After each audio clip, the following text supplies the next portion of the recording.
Our guy Pep, what's going on, Pep? Hey, good morning, guys. Good morning, everybody out there. We were all excited about seeing the Rams in primetime Sunday Night Football against a very good Tennessee Titans team. And come to find out, the Titans are still pretty good, even without Derrick Henry at running back. And they were physical, they were ferocious on defense, and they beat the Rams 28-16.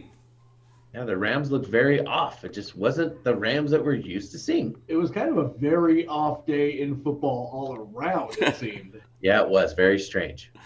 Yeah, a lot of weird scores, right? Yesterday on Sunday, a lot of weird NFL scores. Some were low scoring. Some teams, I'm thinking specifically like the Bills and Jaguars. Like the Bills should have crushed the Jaguars, and Jacksonville still won. So it was just a weird day. But I think Tennessee's going to be a real force in the AFC where there's not a clear-cut favorite to make it to the Super Bowl from out of the AFC. Tennessee, Baltimore looks good again. The AFC's a mess because everyone in the AFC West is pretty close right now. So you got to look at Tennessee as maybe the team to beat.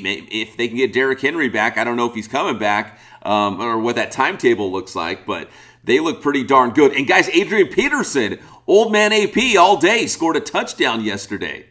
Scored a touchdown. Otherwise, didn't do a whole lot. Only had like 21 yards on the ground. Correct. They kind of went more by committee. But like to what you're saying, if they do get Derrick Henry back and Adrian Peterson kind of gets himself back into playing shape and game shape, that could be a pretty bad combo with those two going. And I think we all know that you have to be able to run the ball and have a stingy defense. And you're right, the Titans have that. So that's good for the playoffs. That's built for the playoffs.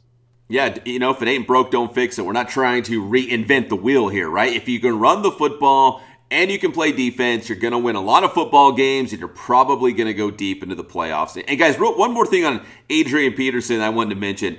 So I guess he was waiting to see which NFL team would sign him, but in the meantime, I guess he had an offer to do Dancing with the Stars, and he turned it down because he wanted to play football still. So we might see him on, dancing around the ballroom at some point, but for right now, I think he's trying to win a Super Bowl, and I think he's in a good spot with Tennessee.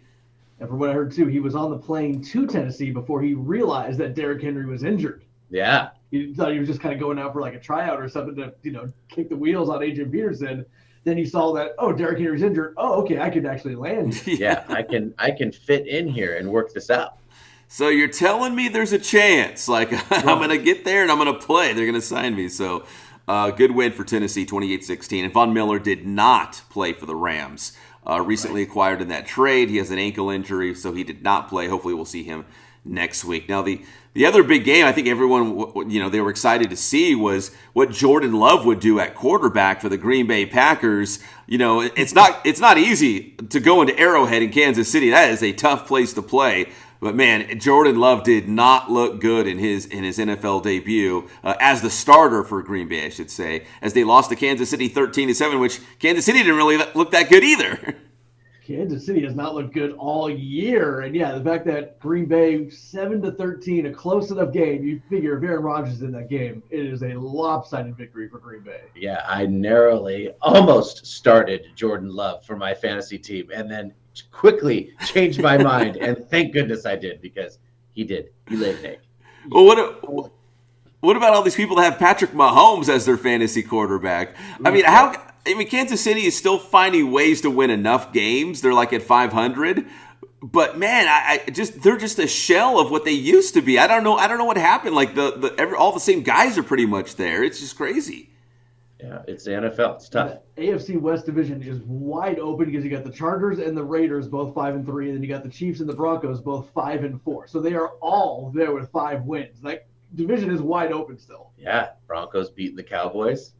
Yeah. Well, 40, I'm glad you brought that up. I was trying to just bury this score, but I guess we'll bring it up since you brought it up. Chargers 27, Eagles 24, last second field goal. Yeah, I'd say, you talk about Jordan Love having a bad game. I still think he threw for more yards than Jalen Hurts, who people seem to love despite the fact that he is not a good quarterback.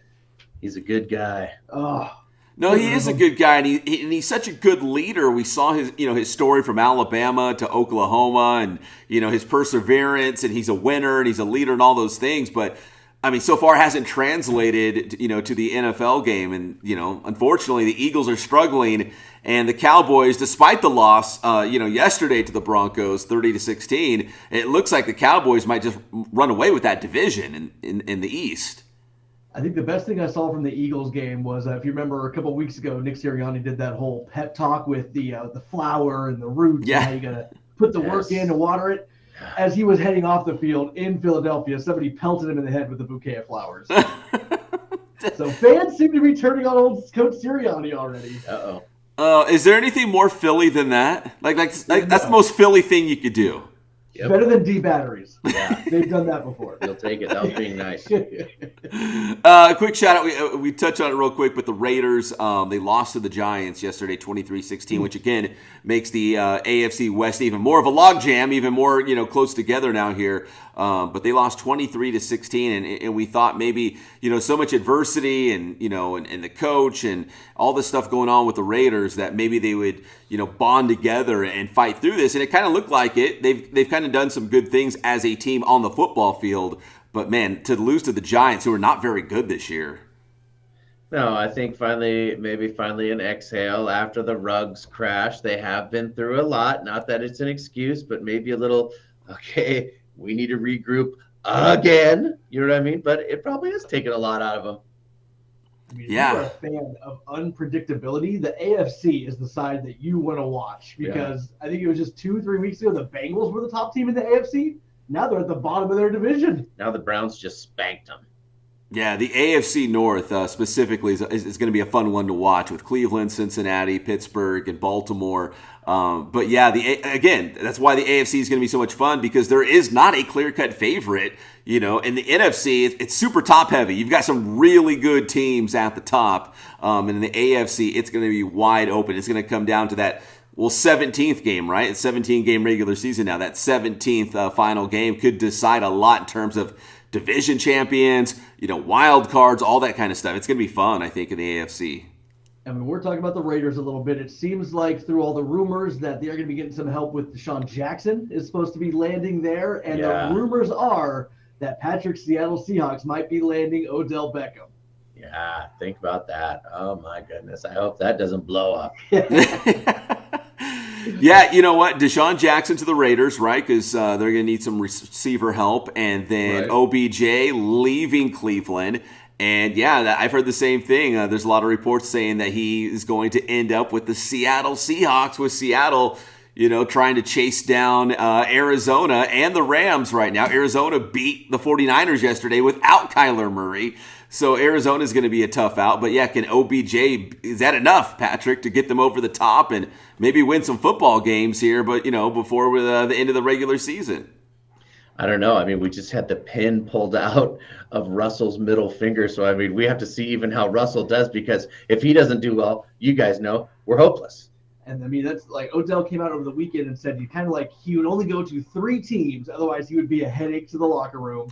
Seahawks were one of those teams, and then all the stories after that are that Russell Wilson is pushing Seattle Seahawks to sign Odell Beckham. Well, hopefully they can control him, Yeah, if there's a leader, if there's a quarterback, a leader on offense that can do it, it's probably Russell Wilson to kind of manage some egos maybe. So we'll see how that works if he does end up in Seattle, which it looks like. Yeah, we'll find out. And guys, finally, let's talk some boxing and some fighting as well. Canelo Alvarez, probably pound for pound the best boxer on the planet right now. Big TKO of Caleb Plant. So there's 4 different, recognized titles, right? And now he owns all 4 of those belts. So he's undisputed the champion in his weight class and probably the best boxer right now, pound for pound.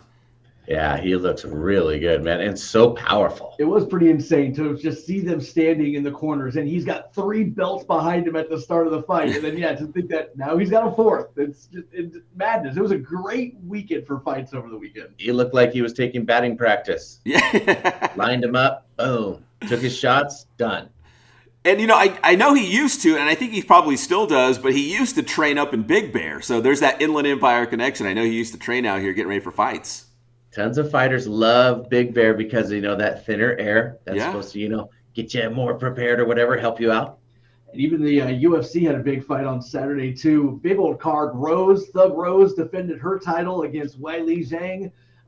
And then Kamaru Usman taking down Colby Covington, who even Dana White said, look, Colby Covington would be the champion if Kumar Usman was not in that same weight division. The Kumar Usman is just pound for pound probably the best welterweight fighter they've ever had. And now Justin Gaethje, who also won on that card, probably gets to fight Kamaru for the championship next. There you go, dude. The fighting, it never ends, does it? Pep, tell them how to get your stuff. You got to fight. Hey, you can check us out on Inland Sports social media, the Inland Sports YouTube channel, talking about some of our local high school football teams and local NFL stars from the IE. Thanks, Pep.